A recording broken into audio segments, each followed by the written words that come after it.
Welcome back to Jedi Enclave. I'm Daniel. I'm Chris. And we are the hosts of the Jedi Enclave Presents the Now This Is Podcasting podcast, our weekly podcast / live show about Star Wars and other sci-fi fantasy adjacent things that we enjoy.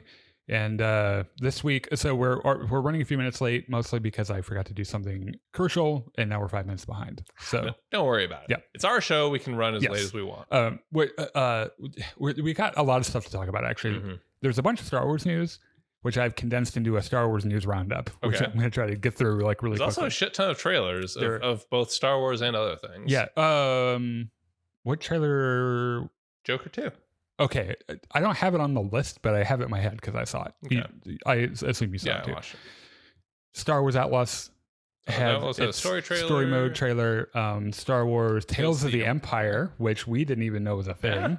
Yeah. Kind of popped up out of nowhere. We're going to try to squeeze Invincible in because the season finale was last week. We haven't talked about it at all. Yeah. And it's like it finished up and I actually really was pleased with it. I thought it was really cool. And then the main attraction today, of course, being Bad Batch season 3, episode 12, Juggernaut.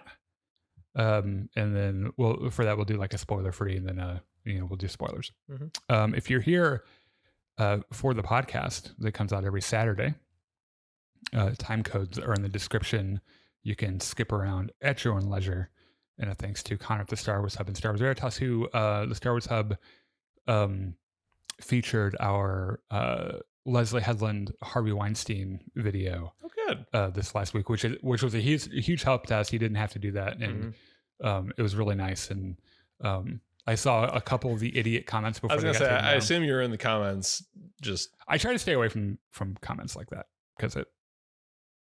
Yeah. They're the worst people on earth. Yeah. And they're trying to be the worst people on earth because that's what you have to do to get attention, right? So I try not to do that. While you're here, if you could like and subscribe, it is what Jesus Christ would want, I heard. And then also share the stream.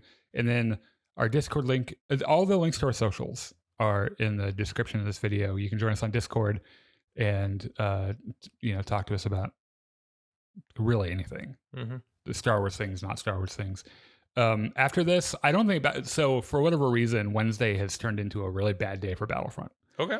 So I think we're going to finish up Lego Star Wars, and then that probably won't take the whole time. So we'll switch to my other profile in that game and just go and hunt missions and stuff. Sure. And that way we can be whatever character we want to be. Yeah.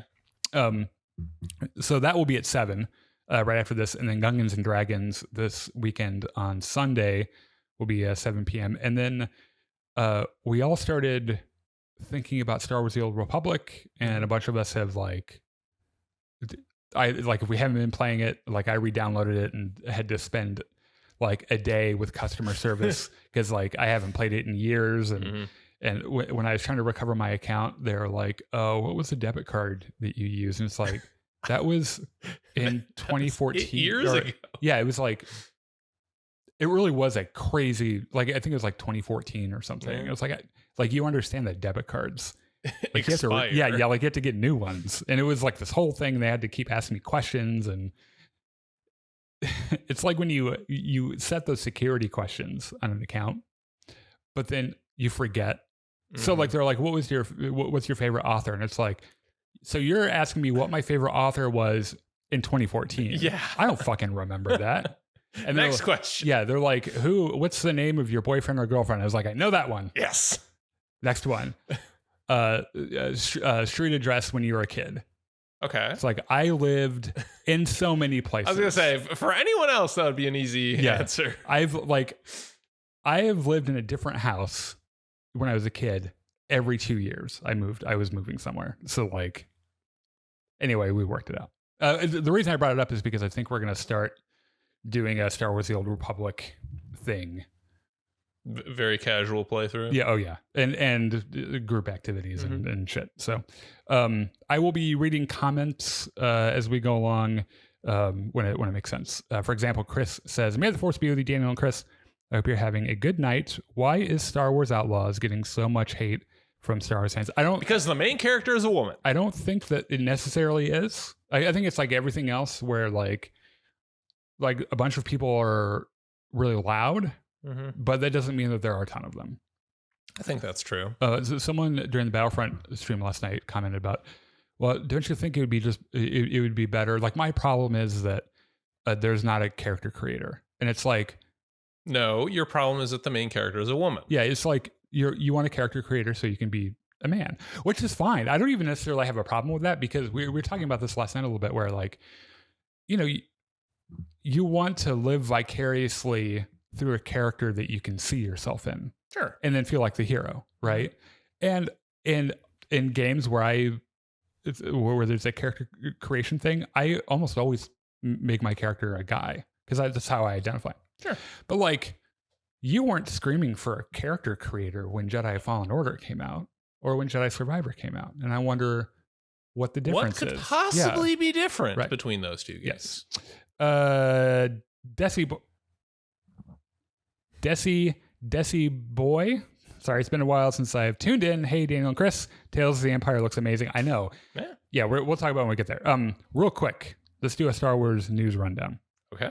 Tales of the Empire. Six episode animated series was announced. Follows 2 characters in 3 different moments of their lives. I think they mean Barriss Offee and Morgan Elsbeth. Right.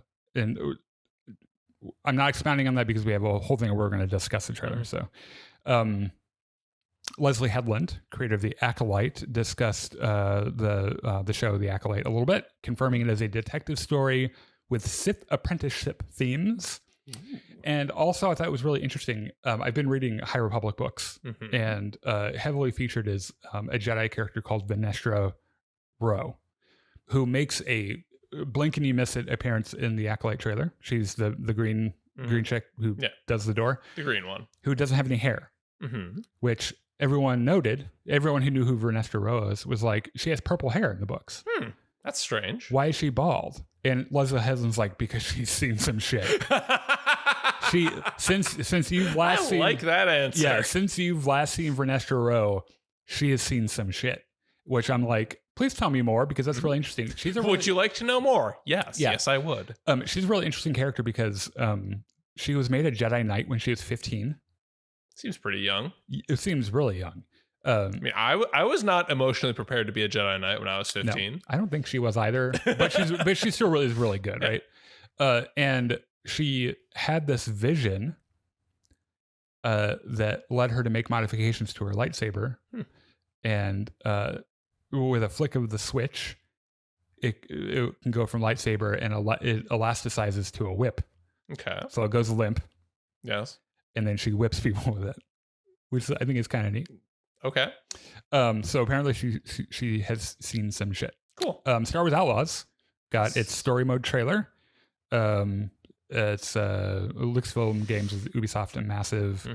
And we got a release date for that, which is August 30th. So if you had on your bingo cards late summer for the release of this game, you've won. Congratulations. I certainly thought that day was more reasonable than May 4th. Yeah, May 4th was a stretch for a variety of reasons. Yeah. I would have loved for it to be that, because I mean, I am like dying for another Star Wars game, but that's not that far away. James Mangold, the guy who is directing the the Dawn of the Jedi movie, one of the new movies. Why did I think he was involved with Deadpool? He might be. Okay. I don't know. I'll look into it later. Named Beau Willman as a co-writer for his film, which is interesting because he did some really good stuff already. House of Cards. Okay. But also Andor. Oh. Specifically the episode One Way Out. Oh. Yeah. So that could be. So if you've watched us at all, you know that we fucking loved Andor. We know we love that episode in particular. Yes. So that could be really good. Yeah. John Jackson Miller has a novel, The Living Force, set for release. There's a new excerpt, and there are already reviews on it. It's coming up fairly soon. So there, Star Wars news. That's all of it. All right. Now let's talk about Star Wars Outlaw trailer. Okay. Which I had entirely forgot about because I got kind of busy. And then I was down here doing some stuff, and I got a notification from YouTube. I was like, oh, right. Because I was really excited about it, but you know, when you're an adult, you have to go do adult things. So I went and watched it, and I was like, first of all, I appreciate that. So when the trailer starts, there's a thing that was like captured in game, which I thought was a nice show of good faith. Yeah. That it isn't like a pre-rendered, you know, to make the game look better than it ends up being. That being said, there's a few little animation hitches and things. Yeah, right? But honestly, I'd rather see shit like that in a trailer than seeing some polished, unfair representation of what it ends up being. I will say though that since it's Ubisoft, I'm gonna need to play it first because there are so many of these gaming game shops that have put out shitty games that don't work, and I need to, if I fire it up and play it and make it through a couple of hours without any big game breaking things, then I'll be like, all right, let's see where this goes. That's how often I've been burned by the gaming industry. Also, I think this is a really small thing, but my favorite part of the trailer was when the first guy said Red Sun and it showed Kira on the screen. I did the Leonardo DiCaprio pointing at the screen meme. Yeah, so interestingly, I think she is in the trailer. Yes. But I don't think that is her. Really? I think she's later on. I think she's just a Crimson Dawn. Okay. She looks like her. Yeah. And I could be mistaken about that, which, by the way, if I input it in the comments, and I will ignore it. So we were also talking about this the other night. I can't remember. It was a stupid argument, but I said that it's like, it's going to be an open world game. And they're like, oh, well, I mean, it can be a lot of things and you can think it's open world. And it's like, no, they're marketing it as. I mean, that is what Ubisoft does. Yeah. And there are also like when you search for it, the first line in its Wikipedia entry is the first open world Star Wars game. And on the Ubisoft website, that's how they describe it. Which is really cool. I guess the most exciting thing is that we got the release date of August 30th, and it'll be on Xbox Series X and S, PlayStation 5 and PC. And you take the role of Kay Vess, who is a gray smuggler, not a gray Jedi, gray smuggler. I was gonna say kind of Indiana Jones-ish. Yeah, Indiana Jones, Lara Croft. You know, she's got a little cute whatever the fuck that thing is.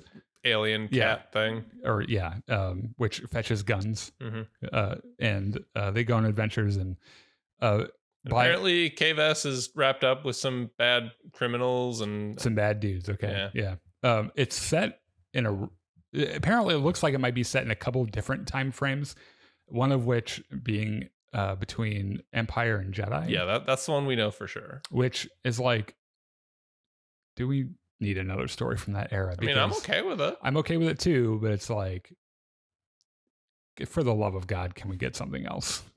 Because they've told a lot of stories from that era. Yeah.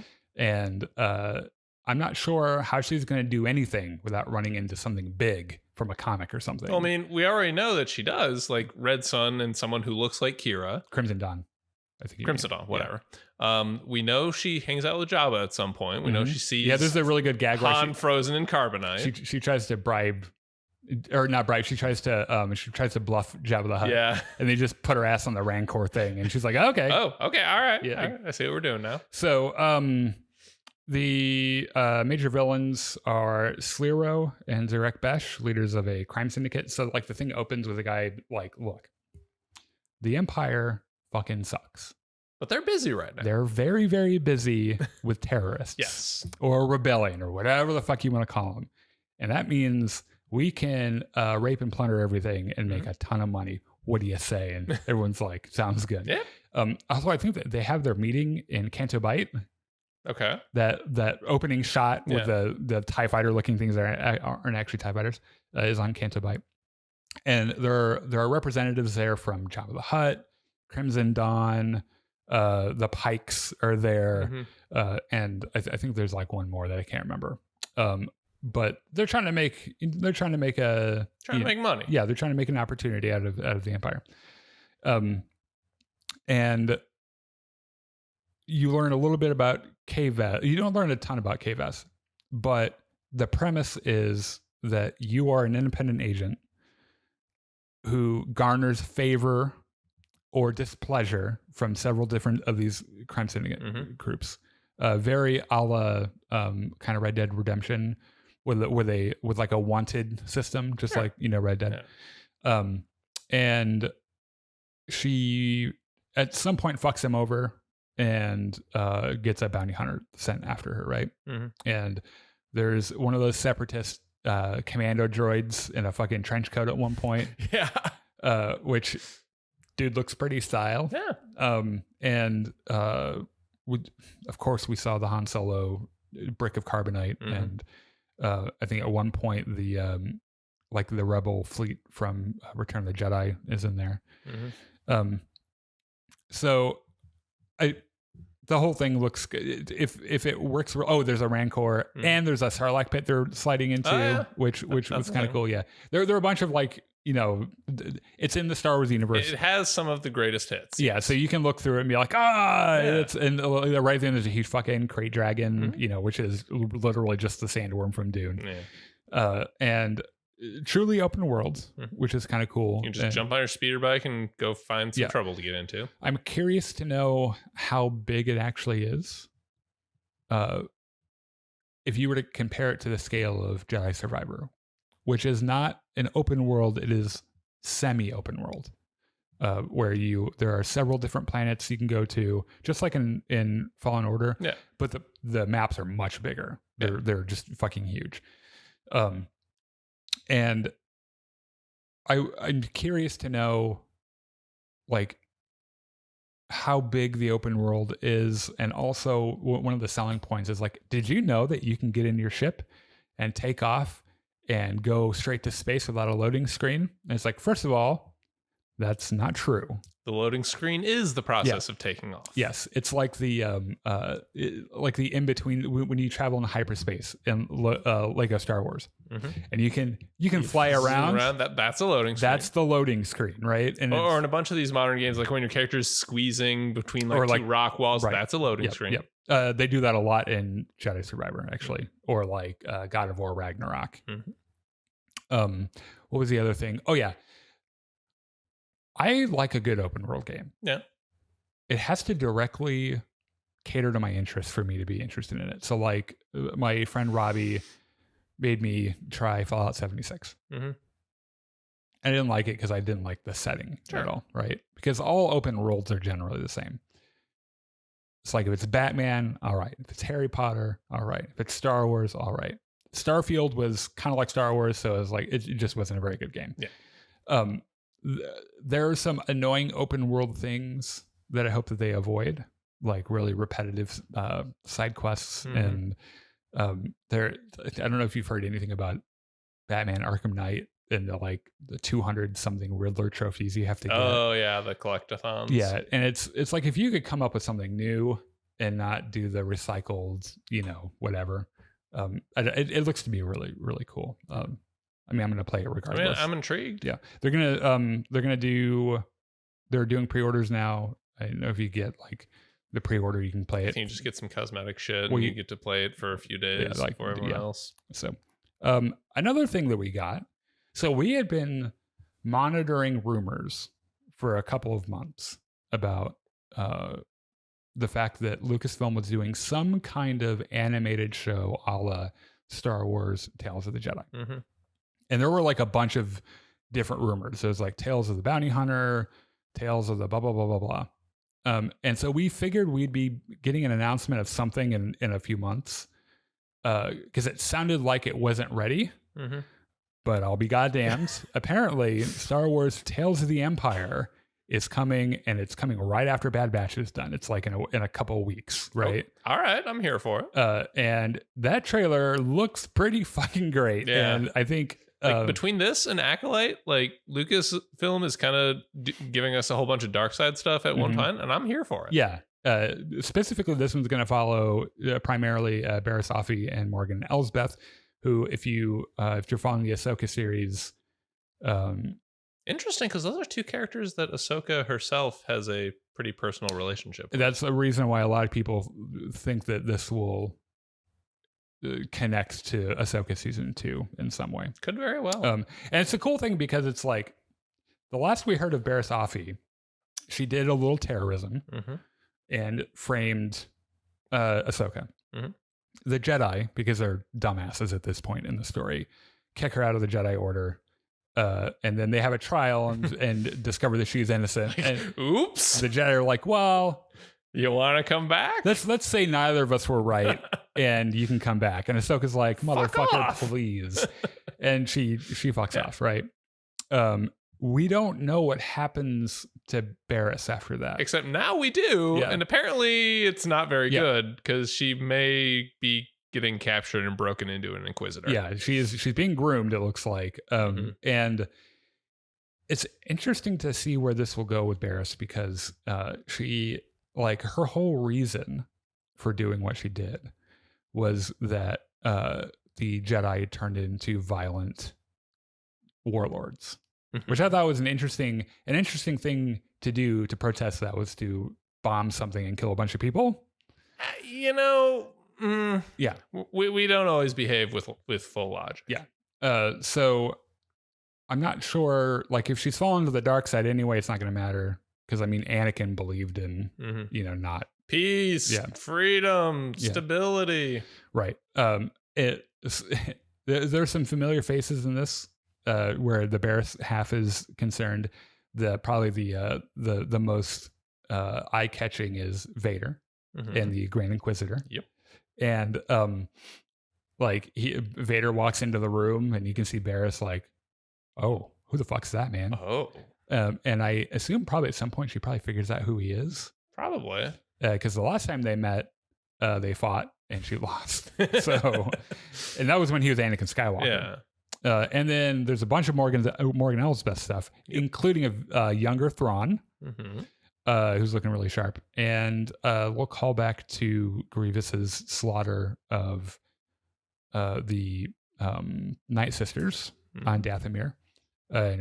Apparently she and Grievous fought at some point. She's got some sick ass fucking night magic sickles. Cool.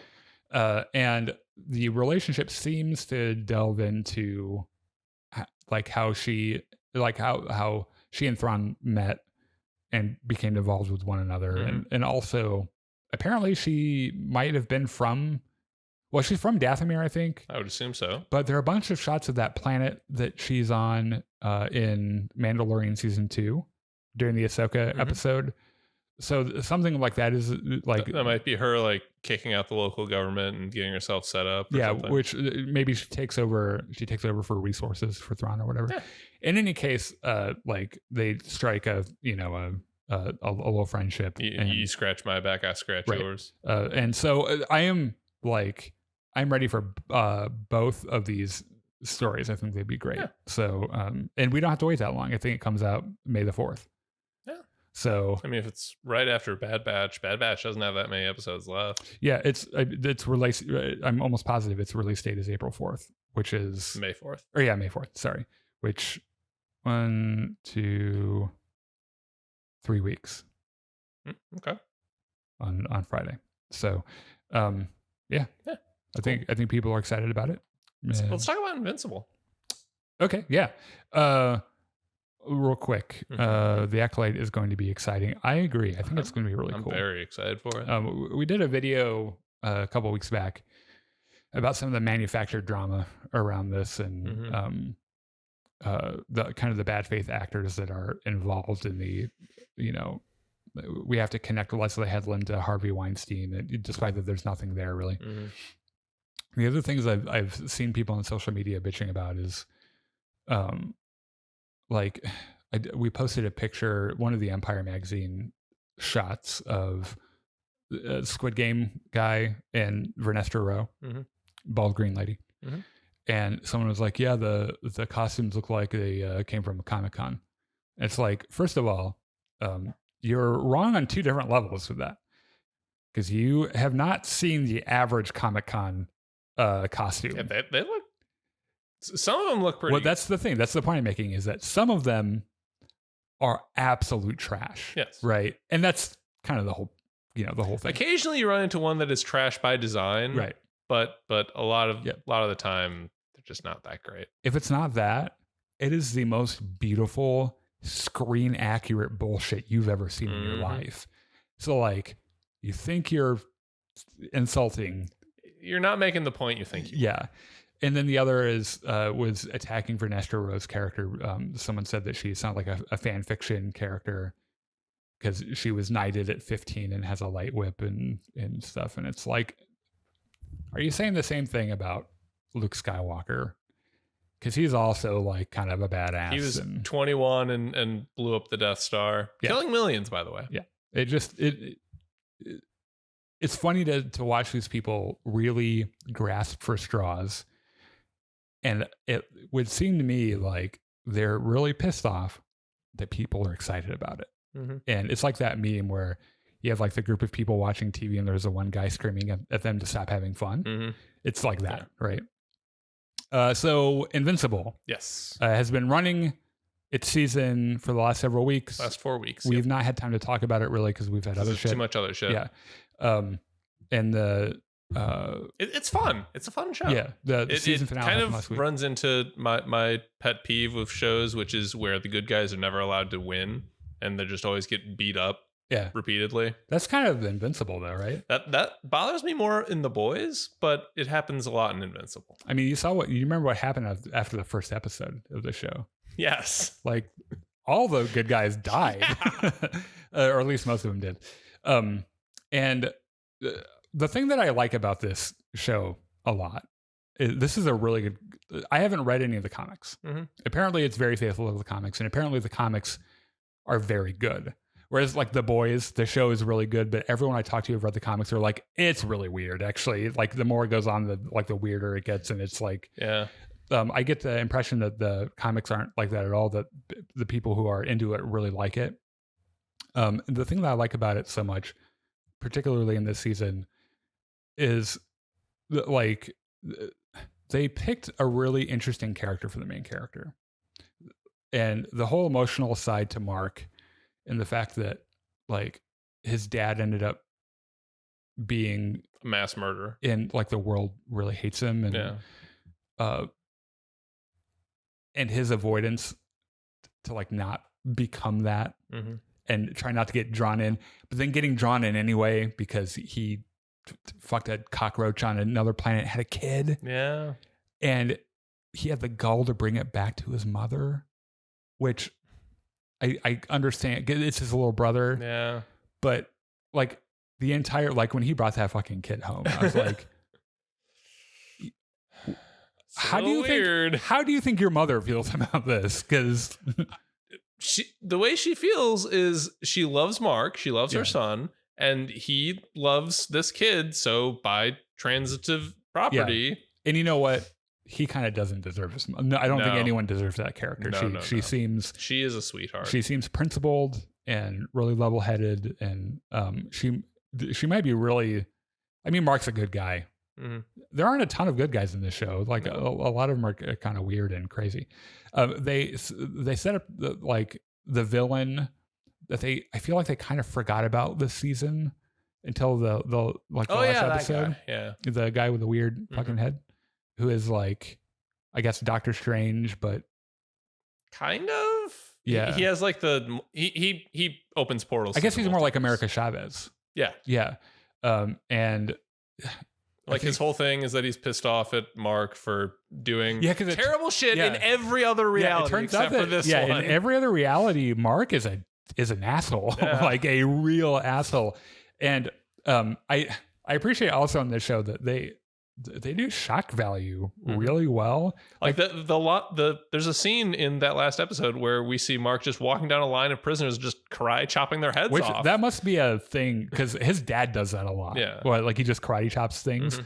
And he like the other evil depictions of Mark have been like chilling. Ugh. Like in the first episode. Yeah, the very first episode, we see Mark just saying, "Hey, I'm gonna kick everyone's ass. You should just surrender now." Like that universe's version of Atomic Eve, Adam Eve, or Adam Eve. Yeah. What's her name? Eve. Yeah. He very deliberately breaks her neck so that she doesn't die, but just gets paralyzed, and then says, "You know how many times I had to practice to get that right?" And just so they could hang out without her struggling. I guess. Yeah. It's really gross. Like, and all the heroes in this season, they just get their asses whooped. Spoilers, by the way. Big reveal at one point. The duplicate, I think her name is, right? Dies, but ends up she's not actually dead. Yeah. And the weird thing is that she and Immortal are like fucking. Yeah, which is kind of weird. You know what? If you're both consenting, that's fine. My favorite subplot through this season has been Donald. This like, poor guy. His crisis of who the fuck am I? Yeah. And he finds out that he's actually this robot with a human brain inside. Yeah. Who has died dozens of times. I thought maybe it was just the one time. No. It's like he goes through Cecil's files. You see him die over and over and over. What's funny is Cecil has a folder. Which suggests that this is not the first time Donald has said, "What the fuck?" What a terrible existence that must be, by the way. Yeah.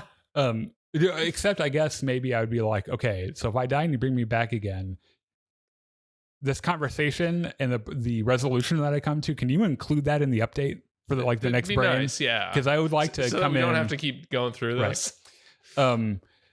I really like. There's the Hulk character who has this really Monster Girl. Yeah, who has this like really unique power set where every time she turns into her Hulk thing, her human self becomes like a few days younger. I heard that in the comics, this is explained as like she was dating a boy and like this kid's mother or grandmother or something didn't approve of her. So the who happened to be a witch and put a curse on. Because she refers to it as a curse a whole bunch. Yeah. I really like her. I think she's cool. And she and the robot guy are probably going to fuck at some point, I assume. I mean, they're both like 12. It's kind of weird. I mean, she's not really 12. I guess. She's like 40 or whatever. Or I don't know how old she actually is. She's chronologically in her 20s. I don't think the robot isn't. Rudy. I mean, because he was literally a robot. He's a weird case. But like they put him in a body and who the fuck knows? It's all weird. So fucking Alan. Alan's been great. Voiced by the amazing Seth Rogen. Yep. Ends up having a superpower where he can just talk to people in their minds. Yep. Which I think we knew about that. Yeah, the first time he shows up, he and Mark are hanging out on the moon. What's really funny, so there's like he gets his ass whooped and brought back to life by a Viltrumite. In both cases, we think he's killed at first because he's pulled off life support, but it turns out eye comes out. Yeah, his superpower is every time he gets beat up, he gets stronger. Right. And the leader of that group or whatever ends up being a Viltrumite, which I think everyone knew anyway. What's really funny is his second encounter with the Viltrumites. Like they hit him and he's like, "Oh, I'm not dead." Huh. Like that's fun. Yeah, I might actually be like kind of a badass now. And he's so he like sneaks on board the prison ship where Nolan's being taken back. Right. So Nolan is captured by the Viltrumites, right? Because he's off fucking termites, and they find him. And they're like, "Stop that! Stop fucking termites!" He's like, "I will not." And they're like, "Well, now we're gonna have to kill you." So they incapacitate him, take him back to a prison ship for execution, and they have this really weird philosophy about execution where you have to face it at your best. So we got to make sure you're not, permanently crippled. So like they rehabilitate him, and I think they want him to say that he's seen the error of his ways before they. Because like Nolan has like apparently subjugated dozens of planets before. He's like one of the Empire's best. Yeah, he's like everyone's hero on that planet. Yeah. And it turns out he was a really terrible sci-fi author on Earth. He wrote pulp. Yeah. Which, if that's your genre. If you're into it, it's like Daniel Field's books or whatever. But it turns out that those stories were based on real things, and Mark figures that whole thing out. There's a whole dynamic with him and his girlfriend because he has this, which is heartbreaking. Yeah, when they finally get to their resolution. It's kind of a predictable superhero trope. It doesn't mean it's bad, but this whole like my responsibility, our relationship, which one, like, if if I ignore my responsibility, that's morally wrong. But I'm in love with you, so like, how do we make this work? And they try to make it work at one point. Like the breaking point is Anissa, this Viltrumite, shows up and nearly breaks Amber's neck. Yeah, Viltrumites are just absolute assholes. They're just the biggest dicks.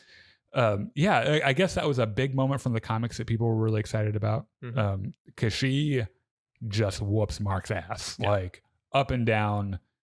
Like Cecil is like in his ear the whole time, like just it's cool, man. We can figure this out. Just get her to calm down, because they want him to take over his father's mission on Earth to prepare it for invasion. And she's like, well, I'm going to keep kicking your ass until you say you'll do it. And Cecil's like, just tell her you'll do it. Like, tell her you'll do it. She'll leave, and then we'll figure something out. Lie to her. Yeah. And he's like, I will not. And he's like, God, you fucking dumbass. God, you idiot. The baby's purple. Yes. So it's a huge, like, Nolan's kid with a termite. Looks mostly human. Except he's purple. And he grows really fast, apparently. Because these termites like only live for a couple of years, I think. Yeah. They have like an accelerated lifespan. I just cannot get over. Like, I get how Nolan ended up there, right? Like, he rescued someone from their society who was going to fall into a black hole. Yep. Because I think he was going to kill himself. He was going to just drift into a black hole. And he comes back, and I totally get that. Yeah. Like, there's enough superhero in him, maybe actually, that he wanted to do something good. Maybe he just wanted to not feel guilty anymore. What in his brain when he got there was he like, oh, I'm going to fuck that termite? Sometimes it's about what's inside a person, Daniel. That makes it more gross. That makes it worse. Like, his termite wife really loved him, and he really loved that termite wife. He's like, oh, that very hard, curvy exoskeleton. Look, you don't need to understand love. You just need to accept that this alien. Please wiggle your thorax. Space. Yes. I'm gonna stroke your antenna. Look, if they're both sentient, consenting people, whatever. It's just like, you fucked a termite, dude. That's not liable. One other fun subplot I liked is, I think Rex Explosion is his name. Rex? Yeah, he's voiced by there's a character in Parks and Rec called, I can't remember, but he makes colognes. Okay, and in the show he's such a douche. Yeah, and you really hate him. Rex is kind of a douche. Yeah, he go ahead. So he and a couple in Duplicate and the one shrinking girl are the only superheroes left on Earth to go deal with the League of Lizards, who are going to steal nuclear launch codes. Those or something. Guys, yeah. And like, everything goes wrong. Rex is the only one still capable of fighting, and he gets shot in the head. And the surviving lizard is like, yes, I've won. And Rex gets up and, you shot me in the fucking head. Blood just kind of like spurting out. He's like, I don't know what to do about this. And like, he gets better. And he gets better as a person as well. Like, yeah, you kind of, yeah. The brain damage might have just taken out the part of him that was a huge douche. Yeah, it's like those people that kind of a douche. It's like those people who have woken up from brain surgery with like an Australian accent out of nowhere. Yeah, it's like, you're just kind of a good person now. Yeah. He had a little arc. It's kind of nice. They all do. There's the whole thing with the mind controlling fucking little starfish or whatever. Yep. And it turns out that threat isn't over yet. I don't think they're still on their way to Earth. And I think this ends. This ends with Mark and dimension hopping guy eventually ending up in this desert dimension where Mark just beats the shit out of him and kills him. Yeah. And just goes full Nolan. And it's the first time Mark has killed anyone. Yeah. And he's really, really bothered by it. Yeah. I was distracted by his apps a lot. Oh, yeah. But like he is like, I thought you were stronger. Yeah, because the dude did say, keep punching you. Like, he did say, like, I'm, it made me stronger or whatever. So he's like, so I can just beat the shit out of you then. Yeah. He's like, no, actually, I wasn't that strong. And I think this is something that is going to stay with Mark and haunt him for. Yeah. Well, one of his defining character traits is, I can't be my father. Like, I have to be better than that. And he does something that Nolan absolutely would have done, probably as a first. Well, Nolan would have killed him a lot quicker. Yeah. Yeah. He would have karate chopped his head off. his head and whatever the fuck this is. Yeah. So season 3, we know they have in production. They're hoping to get out in like a year. I read somewhere. We know Steven Yeun, who voices Mark, has been done with his voices for season 3 for like a year at this point. I heard. I read a couple of things about how the people involved are like season 3 is going to be fucking crazy. So brace yourself. I'm here for it. And I'm at the point now where I'm invested enough in this where I have to see the show first before I read the comic. Like The Boys, I don't think I'll read it all because I heard the comic's not that great and it gets really weird, like nonsensical. Well, this is one I'll probably read because the only thing I've heard is that it's good. I've also heard The Boys show departs from the comic pretty radically. Yeah, right. And so far it's been for the better. So yeah. So let's talk about Star Wars: The Bad Batch. Yes. Episode 12. Pretty good episode. The Juggernaut. I had fun. Side quest. Yeah. Which is fine, by the way. Because last time we had I'm trying to think. Yeah, it was a pretty plot critical episode. Right. A big thing happened. Mm-hmm. And also, like, it's a kid's show. Yeah. So sometimes you just need some flashy action. Yeah. And so like when that happens at the kid show, I'm like, this happens in kid shows. That's fine. Yeah. What I hate is that when their live action shows follow the same 30-minute formula where it's like, oh, we're on a side quest again this episode. It's like, this needs to be better than that. Like this isn't for small children or whatever. Yeah. Though I don't think Bad Batch, there are parts of it that aren't necessarily for small children either. But if I were to rank this season, this one would probably be a little bit lower. There's a callback to a character from season 2 that we reconnect with that kind of comes out of nowhere, very Ex Machina style. Where again, I'm like, it's a kid show, shit like that happens. Yeah. It would be nice if they went the extra level and they didn't say, oh, it's a kid show, we can just kind of fudge it. Yeah. We can yada yada it or whatever. And just put a little bit more thought into making everything connect really well. Because the character that ends up showing up really does come out of nowhere. Because you kind of forget about it. He's like, you don't know what happens to him and everything else happens. And, it seems very convenient because they're trying to find they're trying to find Tantus. Mm-hmm. And they're like, oh no, we can't get to Tantus. And Crosshair's like, well, we can. Okay, we're getting close enough to spoilers. I think I should just start recapping. Right, yeah. So yeah, we're if you've not seen it yet, it just came out today. Yep. So if you've not seen it yet, please go watch it. Come back and let us know what you thought in the comments. But let's spoil it. We have 13 We have as many minutes as we need. Yeah. So episode 12, Juggernaut. We open on Tantus at night where the operative's cool dagger-looking ship is coming into land. Hemlock is the only one out there to meet them on the landing pad. So Omega and Operative get off and he takes Omega's handcuffs off. And Hemlock is like, surrendering was a very smart choice. Now follow me, you little shit. So they go down to the lab and Hemlock tells Emery, like, okay, you're going to draw all the blood out of this girl. You're going to test her immediately. We need to confirm everything. Okay. Question. Yeah. Because he doesn't actually say draw all the blood ever. He just says to resume tests. Yes. Why don't they just take a lot of blood? That way, if she escapes, it's not a problem. I don't know. Also, why do they need to keep retesting her blood? What is going to change between tests? You were asking as if this is some sort of logical science thing and not magical kids show. It happens because the plot demands it. This is one of the things where it's like this. I mean, if you're going to call it science and you're going to get sciencey about it, it needs to be logically consistent with itself. And it's like, either you need all her blood and you just kill her and take it, which I get they're not going to do in a kid show. Or you just need to keep testing it to look whatever is supposed to be changing. Take fucking couple liters of her blood. Like over a few days, give her a cookie in between. And I was going to say, like, if you take enough blood, she's going to be lethargic and have a hard time running away anyway. Yeah, which maybe feature and not a bug. Yeah, maybe. Yeah, it's just if I were Dr. Hemlock, if I were running this lab, things would be going a lot more smoothly. So, like, Emery hesitates for a second. Hemlock is like, is there a problem? Emery's like, nah, don't worry about it. I got this. So he fucks off. Omega's like, where's Nalase? Hemlock says, well, she's in prison where she can't help you escape. Now, her giant long neck broke. Yes. No, very sorry. Fucking do science shit. The weight of her head, it just fell over. Now just do science shit and keep me updated. So he goes away and Omega is like, well, Emery, you don't have to do this. And Emery's like, well, yeah, actually I kind of do. But, at least you're safe here. Omega's like, am I really? And Emery doesn't really have an answer Yeah. for that. Also, let's not lie. Emery's going to end up helping her. Yeah.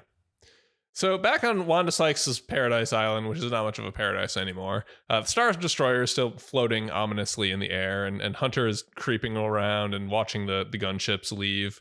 So he tries to radio, but he only gets static. So he goes down to the house where Crosshair and Wrecker are hanging out. He's like, okay, so the bad guys are leaving. That's the good news. Bad news is our comms are still jammed. Wrecker's like, Crosshair, you fucking idiot. Why'd you let Omega turn herself in? Crosshair's like, look, the Empire would have burned everything down and killed everyone, so who's the real fucking idiot here? I like how Crosshair was like, it was kind of a smart move. Yeah, a little bit. Like, normally I call this girl a dumbass, but like... Yeah.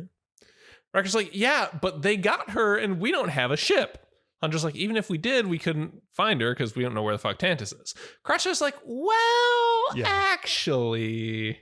Wrecker's like, what the fuck? You know where Tantus is? Why didn't you just fucking tell us? Crosshair's like, okay, not me. Of course he doesn't. Not me. He knows a guy. But I know a guy. Yeah, he knows a guy. Hunter's like, who? Crosshair says, Rampart. He sent Nala Se there after Camino got blown. And Hunter's like, who? And he's like, the guy from season 2. Yeah. He's like, oh, right. Hunter's like, what the fuck? Why didn't you say anything about this before? I wonder if they'll give him any distinguishing features that will show the passage of time. Maybe. Like a big bushy beard. Yeah. Crosshair's like, okay, number one, because Rampart's not exactly a reliable source. And number two, because I didn't want to fucking go back to Tantus. It's kind of traumatizing. He is an absolute asshole. Yeah. He really is. Hunter's like, okay, where's Rampart now? Crosshair's about to say something when Batcher starts barking and the secret compartment opens up and it's AZ and Wanda Sykes. Yeah.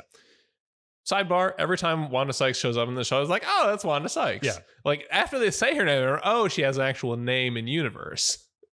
It's Fee. Oh, right. I just keep calling her Wanda Sykes. That's who she is. I don't think if you would have asked me what her character's name, I don't think I would have known. I wouldn't have remembered yesterday, but because they say it a couple times in this episode, I'm like, oh, it's Fee. Yeah.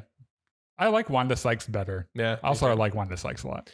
Anyway, she's like, okay, so I saw the Empire on my way in. I'm just like, how did you get in? Like, the Empire's been everywhere. She's like, yeah, I parked my ship in the hidden caverns. Cross was like, yeah, we're going to need to borrow your ship, and that's not a request, by the way. Wanda's like, oh, you must be Crosshair. I can tell because of what a fucking asshole you Yeah. are. Tech told me all about you. Yep. Crosshair's like, are you hitting on me?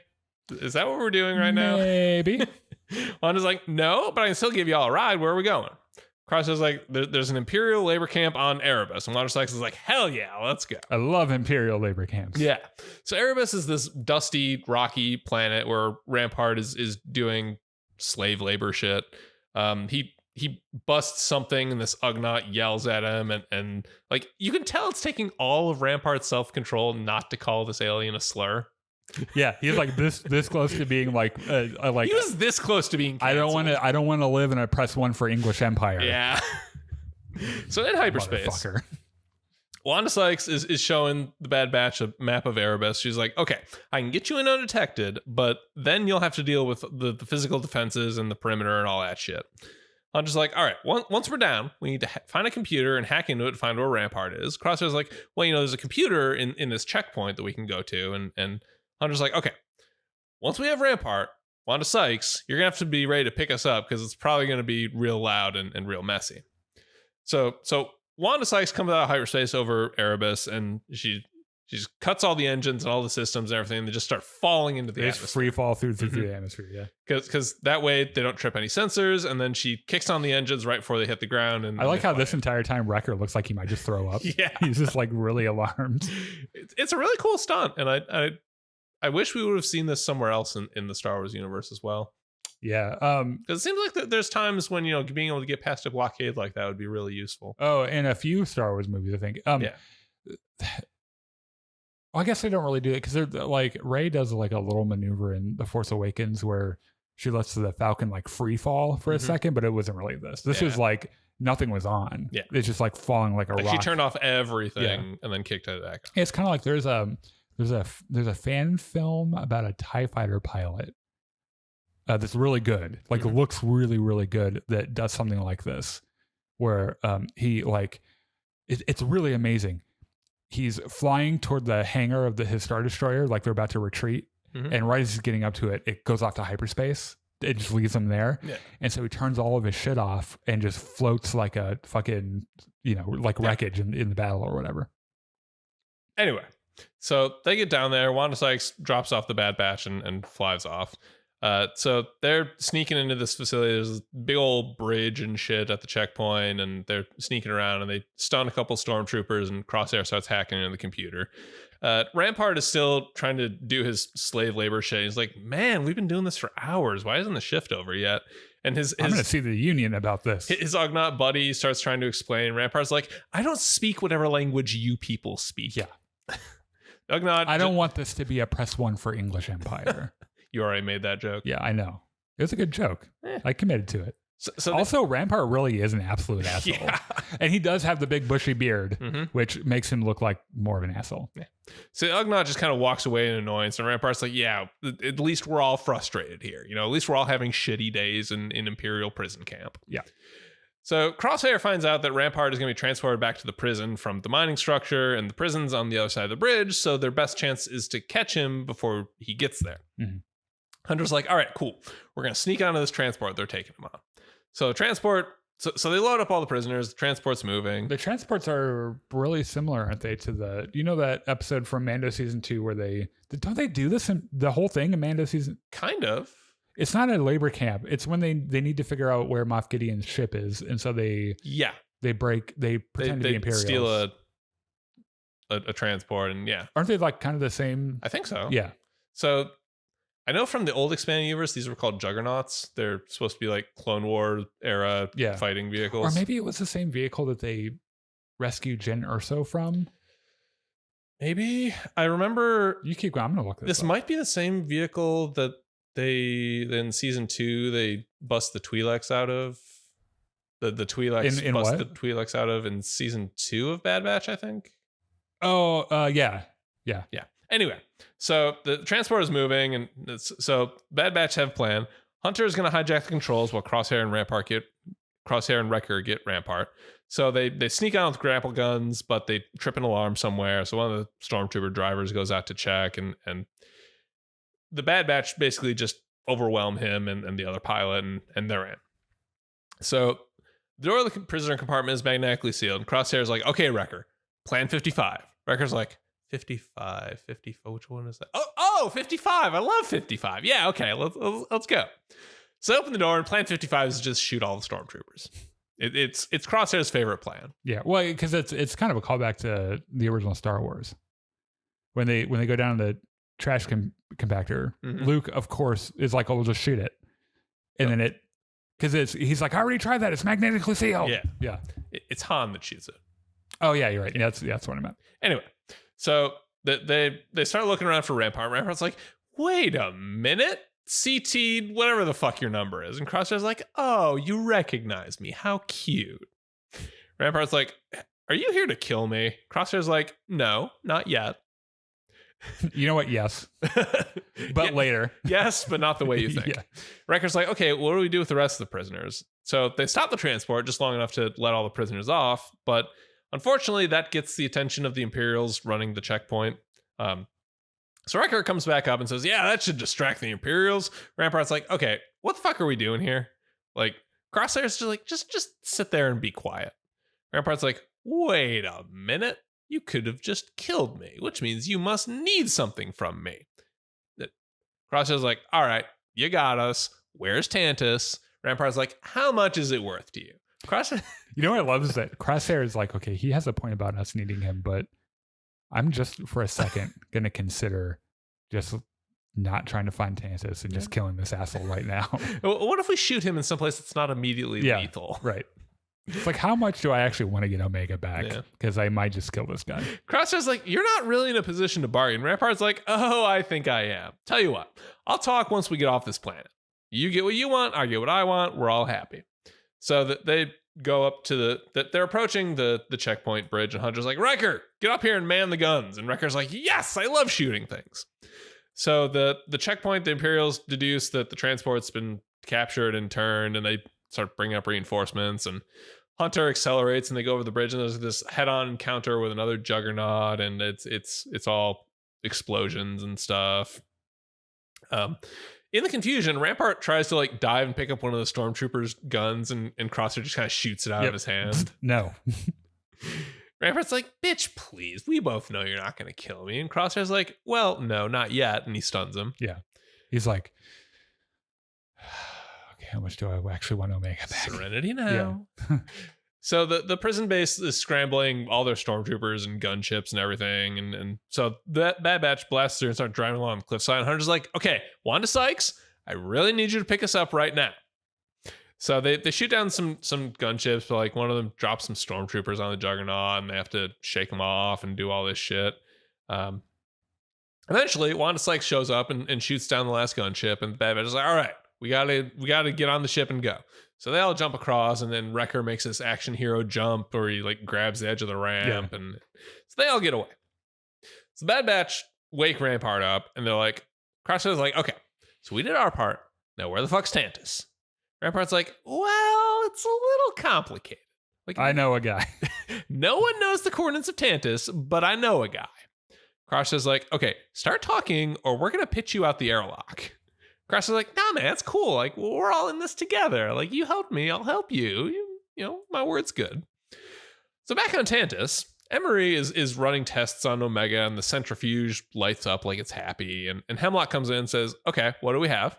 Emery's like, her blood does favorable M count replications, so we're all good there. Omega's like, what does that mean? Hemlock's like, I'll show you. And they turn it and they walk away, and as they do, Emery just kind of turns away and sighs. And she's not having a great time. Yeah, they're telegraphing a little redemption thing. Turncoating. I like how Hemlock's just like, instead of just answering a very easy question, what's that? Oh, it's midichlorians. It has to do with the Force. He goes, follow me. He loves the vault so much. The dude is a whore for shit like that. So Hemlock leads her down to the vault, and he's done, did you know an individual's M count can't be directly replicated? Like, we experimented and tried everything we could to try to give people more midichlorians. I like it's just like, no, I don't know that. Why the fuck would I know that? Why do I know that? Why do you know that? I don't. So the only thing they found that was successful was Omega's blood. So he's like, okay, so Omega, you're very vital to what we're doing here. And he leads her down to the child jail. And Omega's like, who the fuck? By the way, the Empire has a child jail. Like, who are the red, green, and blue kids? And Hemlock is like, okay, they're the other half of the puzzle, to which you are the other half. Now, I hope you get along, because you're staying here forever. Yep. And roll credits. So yeah, Omega's in child jail now. Yeah. It's like in Mandalorian season 2, they've got the little Grogu handcuffs. Mm-hmm. Why do they have Grogu-sized handcuffs? They seem overly prepared to imprison children. Yeah. And it's like, if you're an Imperial, that might be a sign that you're the baddies. How many of these are left? I want to say like 3 or 4 more. Jesus, really? It's not very many. That's more than I thought. Hold on. I think it's 3. You're on images right now? That's fine. Because this was episode number 12. So there's... Yes, episode 12. There's 3 left. So there's 13, 14, and 15. Okay. The series finale is on May 1st. And then Tales of the Empire will be right after that. So yeah. Right. And then we'll probably... That whole live show will probably be about Tales of the Empire. So yeah, on the following Wednesday. Yeah, or I don't know. We'll figure some way to do that. Real quick, a couple of things from Facebook from earlier today. When a show releases, I put a spoiler thread on our Facebook and have people tell us what you think. Yeah. Casey says, I absolutely loved this episode. One last romp before the super serious stuff. Pure action high. Some of those shorts were trickling me out how some of these shots, were tricking me out how live action they looked. There was a moment where I was like, God damn, the animation in this is really good. Yeah. Like you can tell Lucas has had the same team together, or most of the people together, ever since the start of Clone Wars, because they've gotten really good at their jobs. Jimmy says, I thought it was an okay episode. It wasn't as good as previous ones, but the one thing I didn't get is when Hemlock took Omega to the vault. I thought he was asking her to the room we saw Palpatine go in with all the cloning machines, but instead it was a room with kids so they have a different route. It's a good point, actually. Yeah. He's talking about with the runes on the floor and shit. I don't know. April, our friend from Gungans and Dragons, says, I hope Rampart gets what's coming to him. I think he has to at this point. To which I replied, I hope he has to wear that stupid beard for the rest of his life. And then there was one other. Was there no one else who? I remember seeing a comment on here about. Yeah, maybe they deleted it. Yeah, but I happen to remember it because maybe that's why I deleted it. I don't think it's a. His theory was Palpatine isn't trying to do what we think he's trying to do. He's trying to figure out a way to increase his M count. Could be. To become more powerful, which I think is, I mean, yeah, it could be, but I think it's unlikely. First of all, Palpatine is a massive narcissist and probably assumes he can't become more powerful, that he is the most powerful that he could be. But they're also very clearly trying to connect this to Rise of Skywalker. Yeah. They're trying to they trying to make it less of an asshole. Yeah, they built the top of the building and now they need to build the foundation before it falls down, right? And so I think that they're trying to do the Snoke. It's going to be a Omega, Grogu, Snoke thing.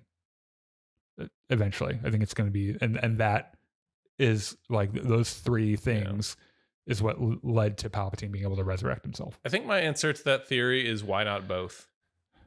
Why not Palpatine? Also trying to increase, trying to make himself immortal and also trying to make himself more powerful. Or maybe it's just like a happy coincidence where like he tries and he's like, ooh, I have more midichlorians. Or it's like in Rise of Skywalker, I can shoot lightning even farther. Yeah, because I don't like. So the dyad thing was, I thought, kind of stupid and it came out of nowhere. If they had set it up, if they had a plan for the sequel trilogy, right? Like, let's ignore the fact that they had 2 films worth of exposition in the opening crawl. Somehow Palpatine returned. Yeah, I didn't love the dyad thing, but I don't think that Palpatine knew that Ben and Rey were dyads. No, he seemed genuinely surprised. Because when he did the thing and he got the power from him, he's like, oh, fuck. Ooh, do that to me again. I like that. Daddy's got fingers now. Where is I going with that, though? I don't know. It doesn't matter. Anyway, we're going to go play some video games now. We will be back next week for the next episode of the... Same bat time, same bat channel. We'll talk about next week's episode and probably some other shit. Yeah, whatever else happens. I'm trying to, there we go, navigate around. Battlefront this week, Thursday, Friday, and Saturday. At some point, I will be streaming Star Wars: The Old Republic, and we're gonna get going with that at some point. Sunday at 7, Gungans and Dragons, our weekly tabletop RPG, Star Wars RPG. And what else am I missing? I don't know. I think that's everything. I am planning a Game of Thrones and House of the Dragon extravaganza for when we get closer. I already sent you the Targaryen family bush. Yes.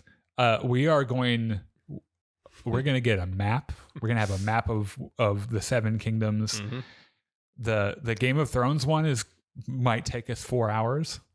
But there's only 1 episode of House of the Dragon, so it won't take as long. But we are gonna sit with a map and pictures of the characters, and we are gonna fucking go through, and there'll be 2 separate things as well.